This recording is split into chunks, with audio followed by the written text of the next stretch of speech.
ये कहानी आपके जीवन को बदल के रख देगी। जैसे जैसे कहानी कंप्लीट होते जाएगा आप अपने अंदर बदलाव को देखेंगे। एक बहुत ही क्रूर राजा था जो अपने राज्य में लूट मारकर पड़ोसी राज्यों को हराकर उसको लूट मारकर बहुत सारा धन इकट्ठा किया था, जिसमें हीरे जवाहरात सोने चांदी अलग अलग मोती बहुत सारे चीज थे।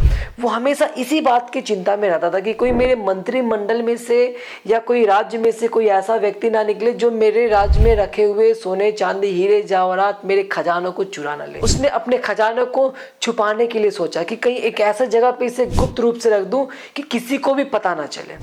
उसने इस खजाने को छुपाने के लिए अपने सबसे करीबी एक मंत्री जो उसका सबसे विश्वसनीय था उसे बुलाता है और जंगलों के बीचों बीच उसने एक तह खाना बनाया जहां पे वो उस खजाने को रख सके और सारे खजाने को उस तह खाने में रख देता है। उस तह खाने का चाबी बस 2 इंसान के पास था और वहां पे जाने का भी रास्ता बस 2 इंसान को पता था। वो एक राजा को और दूसरा उसका सबसे विश्वसनीय जो मंत्री था वो। अब जब कभी राजा कुछ लूटता, जब कभी सोने जवाहरात जो भी होता वो उस तहखाने में उस खजाने में उस मंत्री के द्वारा वहां पे भिजवा दिया करता और कभी कभी मंत्री के साथ जाकर वो देखा करता। एक समय आया कि वो जाता नहीं, हमेशा अपने मंत्री को बोलता कि तुम जाके देख लिया करो कि सारे हीरे जवाहरात ठीक है कि नहीं। एक समय आया कि उसको उस अपने मंत्री पे भी भरोसा नहीं रहा। वो रात में बैठ के सोच रहा था कि कल सुबह मैं खुद जाके अपने खजाने को देखूंगा कि वो सही सलामत सब कुछ है कि नहीं। अगला दिन सुबह हुआ और वो सुबह सुबह निकल गया बिना किसी को बताए हुए तहखाने की तरफ। वहां पे गया, अपने तहखाने को खोला और खजाना को देखने लगा। उसका तहखाना बहुत बड़ा था। अंदर देखने लगा, कहीं पे हीरे रखे हुए, कहीं पे मोती रखे हुए, कहीं पे सोने चांदी रखे हुए। देख के बहुत खुश हो गया, मंत्रमुग्ध हो गया, खुशी से उसका ठिकाना ना रहा। इसी बीच इत्तेफाकन उसका मंत्री वहां से गुजरता है और देखता है कि तहखाना खुला हुआ है और वो डर जाता है, कहीं ऐसा तो नहीं कि मैं जब पिछली बार आया था और मैं भूल बस तहखाना को खुला हुआ छोड़ के चला गया। और उसने तहखाना को बाहर से बंद करके वो चला जाता है। यहाँ राजा बहुत ही खुश था, अपने सोने चांदी हीरे जवाहरात सबको देख रहा था। देखने में वो मंत्रमुग्ध था। कुछ समय बीत जाता है, उसे भूख लगती है। जब उसे भूख लगती है पीछे घूमता है और दरवाजे की तरफ जाने का सोचता है कि अब महल वापस जाया जाए।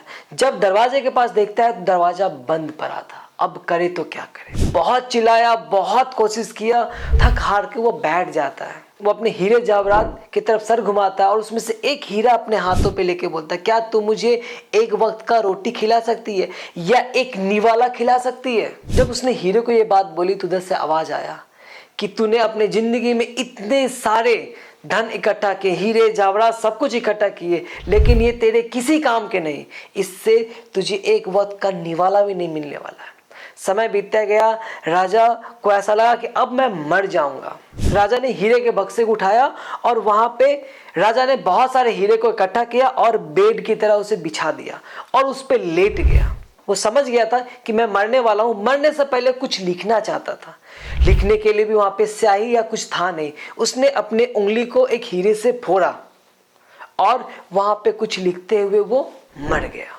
इधर उसका जो सबसे प्रिय मंत्री था सेना को लेकर अपने राज्य में अपने राजा को खोज रहा है कि मेरे राजा कहाँ गए। वो 2 दिन 4 दिन 5 दिन 7 दिन 10 दिन खोजा, बहुत ढूंढा। जब नहीं मिला तो उसके मन में ख्याल आया कि चलो राजा तो है नहीं, वो खजाना अब मेरा हुआ।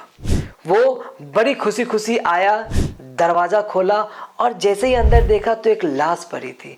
हीरे के ऊपर एक लाश पड़ी थी। करीब गया तो देखा राजा वहां पे मरा पड़ा हुआ है और उसके बगल में एक लाइन लिखी हुई थी कि मैं अपने जीवन में सबसे लूट मार कर इतना धन कमाया जो कि मेरे लिए एक वक्त का रोटी कमा के नहीं ला सका। दोस्तों, दुनिया में सबको पता है खाली हाथ आए थे खाली हाथ जाएंगे, लेकिन अगर आप इस वीडियो को अभी तक देख रहे हैं तो आप आज यहाँ से बहुत कुछ लेके जाएंगे। कर्म हमेशा ईमानदारी से करना और धन भी ईमानदारी से कमाना, क्योंकि ईमानदारी से कमाया हुआ धन आपके पास रहेगा और उसका आप सही तरीके से उपयोग कर पाएंगे। लेकिन अगर बेईमानी से एकत्रित किया हुआ धन आपके पास रहेगा नहीं और सही तरीके से आप उसको यूज भी नहीं कर पाएंगे, वो जिस तरीके से आपके पास आया वैसे ही वो चला जाएगा। और कर्म जब ईमानदारी से करेंगे तो वही आपके साथ जाएगा। कर्म ईमानदारी मतलब आपका काम, आप अपना काम ईमानदारी से करो, काम में बेईमानी मत करना, काम हमेशा ईमानदारी से करना, क्योंकि वही काम कर्म बनाएगा और आपके साथ वही कर्म जाएगा। सो इस वीडियो को सब्सक्राइब करें और लाइक करना ना भूलें, जरूर लाइक करें।